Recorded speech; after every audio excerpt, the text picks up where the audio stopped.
very warm welcome to Sansad TV's weekly news roundup, the World Panorama, where we take an in-depth look at major happenings across the globe during the week. From geopolitics, Russia-Ukraine war, global warming, environment and climate to business. In this bulletin, we are also looking at 20 years of the invasion in Iraq by US and allied forces, as well as World Happiness Report. I'm your host, Bhawna. Let us begin with the big stories of the week. ICC issues arrest warrant against Russian President Vladimir Putin, rival visits by Chinese President to Moscow and Japanese Prime Minister to Kiev marks a critical week on the Ukraine war front.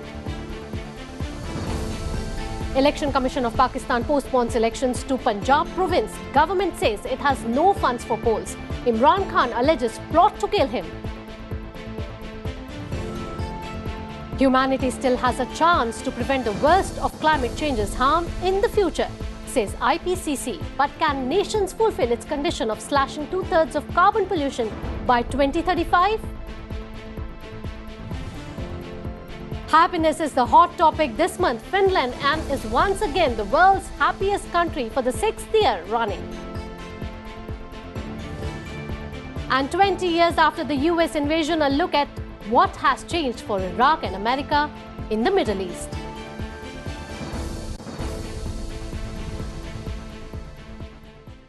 And news in detail now. It was a critical week on the Russia-Ukraine war front. On the one hand, the International Criminal Court, ICC, issued an arrest warrant against the Russian President Vladimir Putin. On the other, in what has been touted as a glimmer of hope for peace in the region, Chinese President Xi Jinping paid a state visit to Moscow. What are the implications? Let us find out in this report.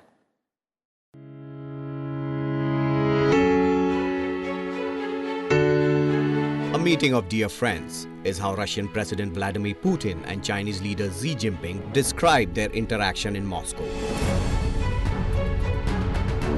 Xi was visiting Russia days after an international arrest warrant was issued against Putin for war crime charges related to Ukraine. The US and its allies criticized Xi for giving what they call diplomatic cover to Russia. China has, however, maintained that it is just a peacemaker, although Western nations have already dismissed Beijing's 12-point peace plan for Ukraine that does not specifically ask Russia to withdraw from the country. Kyiv has said the war cannot end until Russia pulls out its troops. However, Xi's visit emphatically proclaimed an ever closer relationship with Russia even as Beijing deepens economic ties with Moscow. Putin told Xi that he viewed China's proposal for the resolution of the Ukraine conflict with respect. In recent weeks, Washington had said that it fears China might arm Russia. But foreign policy analysts say that this is doubtful that Xi's Moscow visit will result in any military backing. Meanwhile, Putin faces the International Criminal Court's arrest warrant for deporting children from Ukraine. The warrant hurts Putin's ability to travel freely and meet other world leaders since the ICC's 123 member states are obliged to detain and transfer Putin if he sets foot on their territory. Russia nor China are not ICC members. Neither are the US and India, which is hosting the G20 summit. Bureau Report, Sansad TV.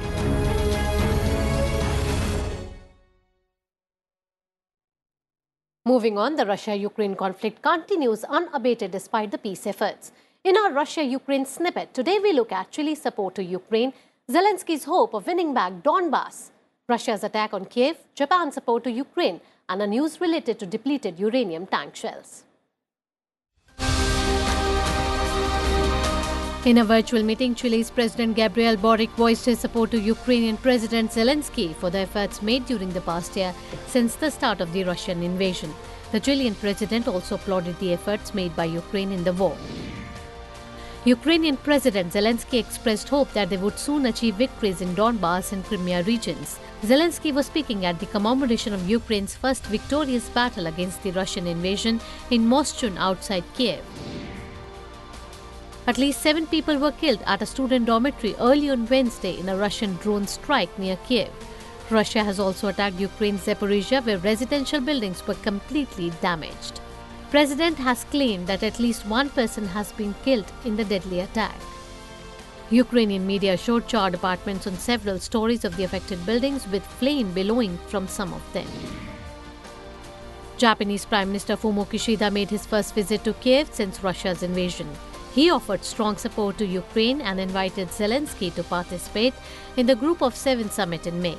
This meet came a day after Chinese leader Xi Jinping met his Russian counterpart Vladimir Putin in Moscow. The dual visits by Kishida and Xi underscored deep divisions in Northeast Asia towards war in Ukraine. Russian Foreign Minister Sergei Lavrov warned that Britain's decision to supply depleted uranium shells to Ukraine took the situation to new and dangerous levels. Earlier, President Vladimir Putin condemned British plans to send tank ammunition that contains depleted uranium to Ukraine, whereas British Foreign Secretary James Cleverly has denied all the charges of nuclear escalation in Ukraine. And from Russia-Ukraine war front, time to look at some other political news from around the globe. Japan's Prime Minister Fumio Kishida announced an expansive new plan pledging $75 billion by 2030 through private investments and yen loans for an open and free Indo-Pacific. Kishida promised help for economies across the region in everything from industry to disaster prevention. The plan is seen as Tokyo's bid to forge stronger partnerships with countries in South and Southeast Asia to counter China's growing assertiveness. Taiwan President Tsai Ing-wen will make sensitive stopovers in the United States on her way to and from Central America amid strong condemnation from China's foreign ministry. Tsai will transit through New York and Los Angeles as part of a trip to Guatemala and Belize, leaving Taipei on March 29 and returning on April 7. Chinese Foreign Ministry said that it strongly opposed any contacts between the United States and Taiwan's government and that it had already made stern representations to Washington about the stopovers. Russia laid out conditions for agreeing to any further extension of the Black Sea grain deal, and President Vladimir Putin said that Moscow could send free grain to African countries if those conditions were not met. The deal allowing the safe export of grain from Ukrainian and Russian Black Sea ports was renewed last Saturday for 60 days, half the intended period after Moscow said any further extension beyond May 18 would hinge on the removal of some Western sanctions. Moving on, French President Emmanuel Macron survived no confidence motions brought in Parliament over a deeply unpopular pension reform which proposes to raise the retirement age by 2 years to 64. One of the two motions failed by only 9 votes, with members of the right-wing party, less Republicans, voting with the opposition despite the party's support for the pension reforms. More than 200 people were arrested across the country after spontaneous protests broke out hours after Macron's government narrowly survived the parliamentary vote. Thailand dissolved its parliament on Monday, that is March 20th, to clear the way for an election in May, a vote set to reignite a long-running power struggle between a military-backed establishment and a political movement that has dominated elections for 2 decades. The elections will be held on May 14, the national poll body said.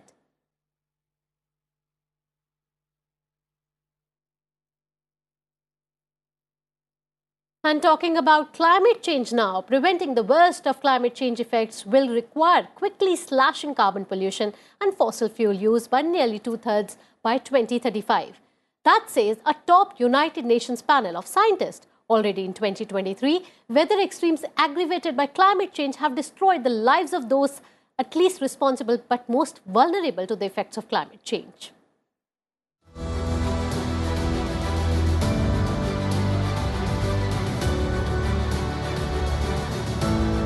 Humanity still has a chance to prevent the worst of climate change's future harm, a top United Nations panel of scientists has said. But doing so requires quickly slashing nearly 2/3 of carbon pollution by 2035. The Intergovernmental Panel on Climate Change says the world is only a few tenths of a degree away from the globally accepted goal of limiting warming to 1.5 degrees Celsius. Climate change is now evident in various locations around the world. Already in 2023, southern Iraq is facing severe drought that has led to significant damage to farmland and forced farmers and shepherds to sell their livestock.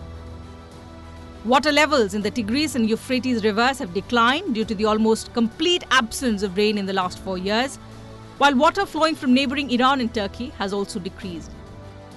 In Malawi and Mozambique, the effects are still being felt even after a week since Cyclone Freddy's second landfall. In Malawi, 447 people died, 282 are missing, and close to 4 lakh people still displaced. In Mozambique, 66 people died and 59,000 are still displaced. Cyclone Freddy is on course to be the longest ever cyclone in recorded history. Cyclones have been worsened by human-caused climate change, with warming temperatures making cyclones wetter, more intense and more frequent.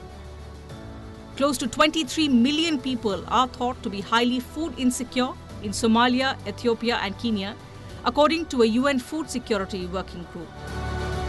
Bureau Report, Sansad TV. March 19th marked the 20th anniversary of US invasion of Iraq in 2003. While the invasion may have toppled a dictatorship, it also led to a long-term instability in Iraq and damaged American standing in the Middle East in particular and world at large. Here's a report.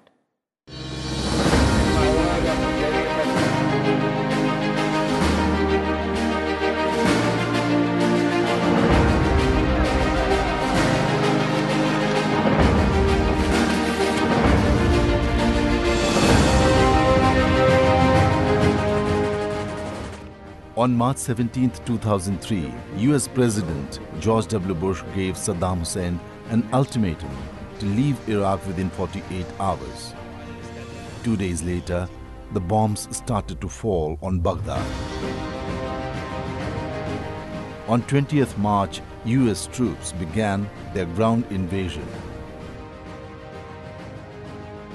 At the time, 66% Americans approved the military action in Iraq.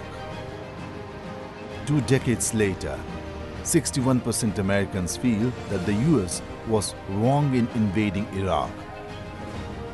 The US and its allies mounted their invasion after accusing Saddam of possessing weapons of mass destruction. These weapons were never found. Since the end of the war that cost America $2 trillion, US forces have spent 8 years battling a determined insurgency that killed 2 lakh Iraqis and 5,000 US troops. In 2003, the US also sought to persuade then Indian Prime Minister Atal Bihari Vajpayee to join its coalition of the willing by sending troops to assist the invasion in Iraq.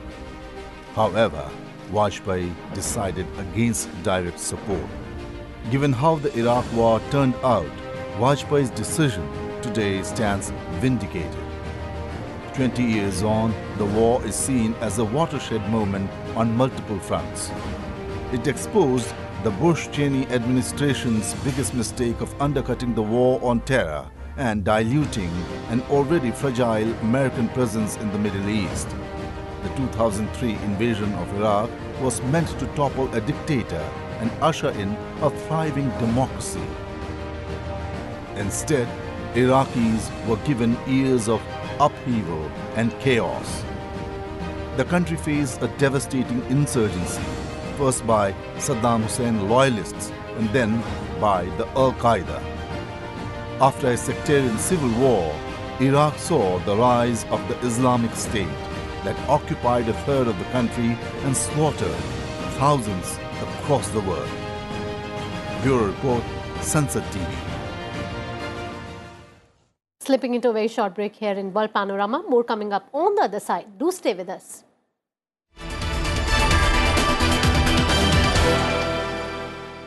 We will examine the very significant visit of Japanese Prime Minister, His Excellency Fumio Kishida, to India. The reasons that he chose to come to India were many. One is that every opportunity that there is for both countries to review progress in this strategic and global special. The second reason, I think, is because of our respective presidencies or chairmanships of G7 and G20. The third reason was that he chose New Delhi to launch his vision of the FOIP, Free and Open Indo-Pacific. It is all about trying to ensure that the entire region of Indo-Pacific accepts Japan as one of the key players in the region.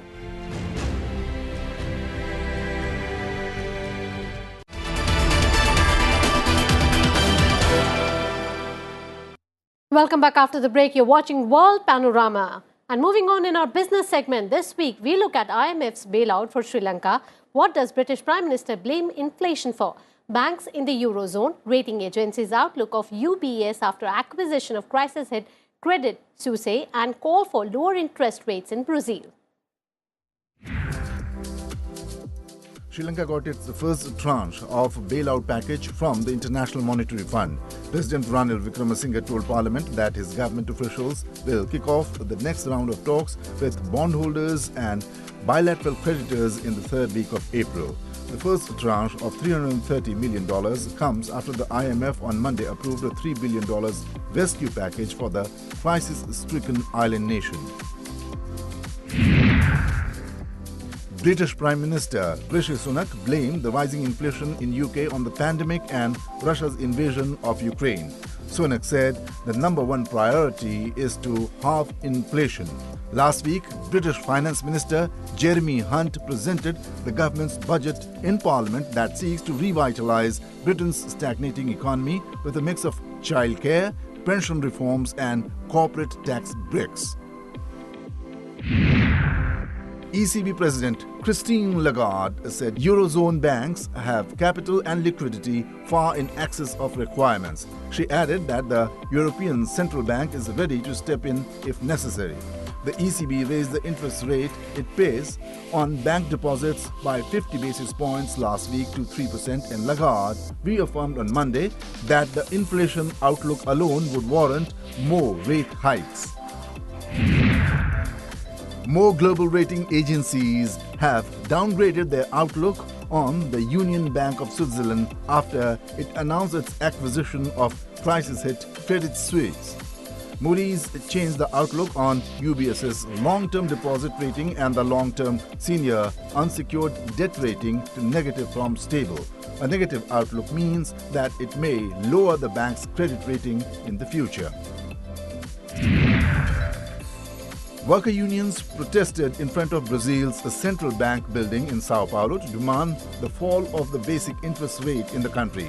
They say the current rate is an obstacle for creating jobs and economic growth, only befitting the financial sector. President Luiz Inácio Lula da Silva has repeatedly called out central bank's president Roberto Campos Neto, saying that the current rate of 13.75% is irresponsible and jeopardizes Brazil's economic recovery.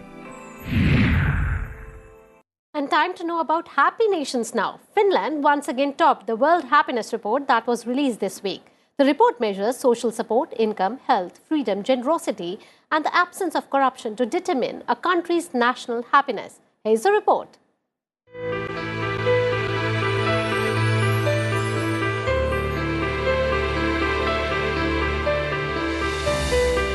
Happiness is more than a state of mind, which is why for 6th year running, Finland is once again the world's happiest country.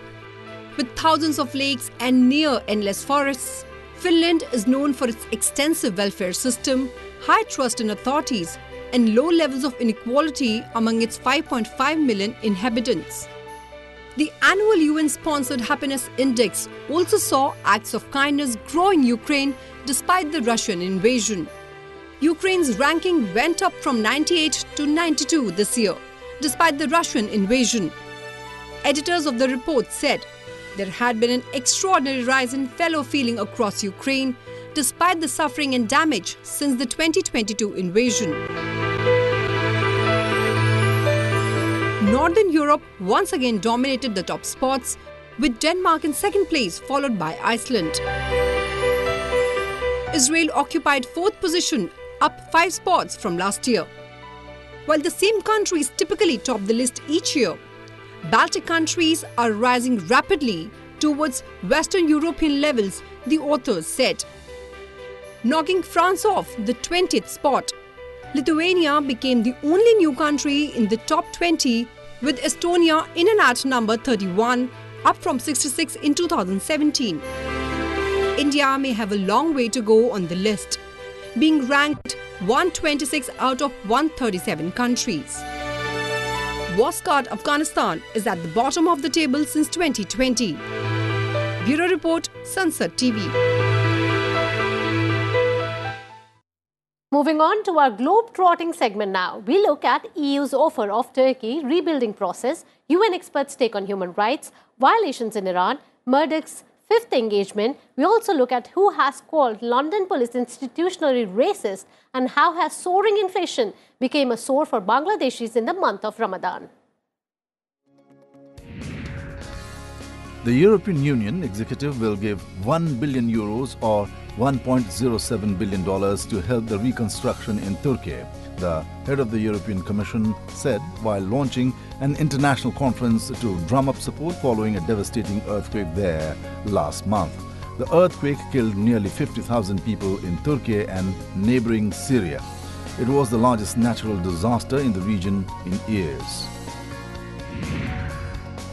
Iran's authorities have committed violations in recent months that may amount to crimes against humanity, a UN-appointed expert told the Human Rights Council on Monday, citing cases of murder, imprisonment and forced disappearances, torture, rape, sexual violence and persecution. Iran has been swept by protests since the death of a young Iranian Kurdish woman, Mahsa Amini, in custody. UN's special rapporteur said there is evidence that Amini died as a result of beatings by the state morality police.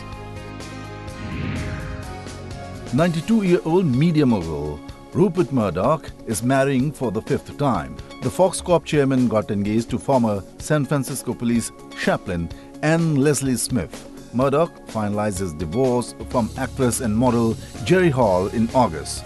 Murdoch and Smith, 66, first met in September at his vineyard in California, and he called her 2 weeks later. Smith is a widow whose late husband was Chester Smith, a country singer, radio and TV executive.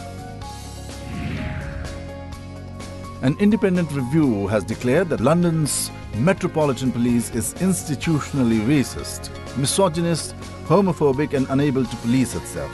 The review was commissioned by the then head of the Met, Cressida Dick, in 2021 after a serving officer was sentenced to life in prison for the rape and murder of a young woman, Sarah Everard, in a case that shocked the country and put a spotlight on the force's broader work culture.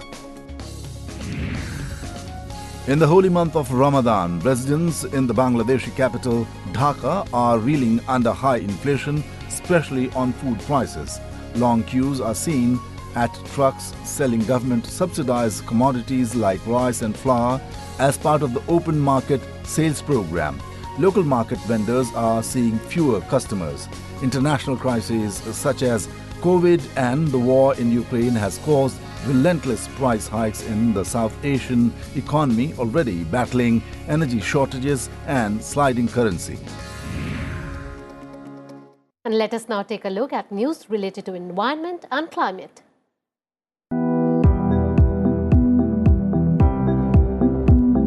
$190 million children in 10 African countries are at the highest risk from a convergence of 3 water-related threats: inadequate water, sanitation and hygiene-related diseases and climate hazards, according to a new UNICEF analysis. The triple threat is most acute in Benin, Burkina Faso, Cameroon, Chad, Guinea, Mali, Niger, Nigeria and Somalia, making West and Central Africa one of the world's most water insecure and climate impacted regions. Presence of monarch butterflies in their wintering habitat has dropped to 22% in 1 year. This is part of a mostly downward trend over the past 25 years, where monarchs once covered more than 45 acres of forest. Reports suggest shrinking of their breeding habitat in the United States due to herbicide application, land use changes, and forest degradation in wintering sites in Mexico.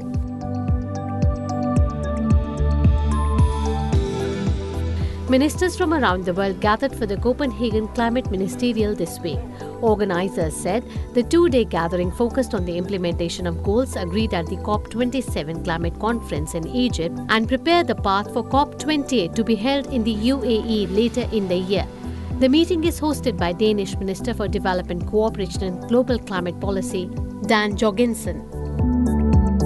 A historic drought ravaging Argentina's crops has deepened the grain exporting giant's economic crisis. The soy crop forecast was slashed to 25 million metric tons. The world's top exporter of processed soy is in the grip of its worst drought in more than 60 years. The country is already contending with sky-touching inflation and a wall of local and international debt repayments to bondholders and the IMF. Brazil could soon give the green signal to the legal cultivation of cannabis. A Brazilian appeals court has agreed to rule the legal cultivation of cannabis for medicinal and industrial purposes after legislative efforts stalled in recent years. Brazil allows the sale and production of cannabis products, but companies must import the key ingredients.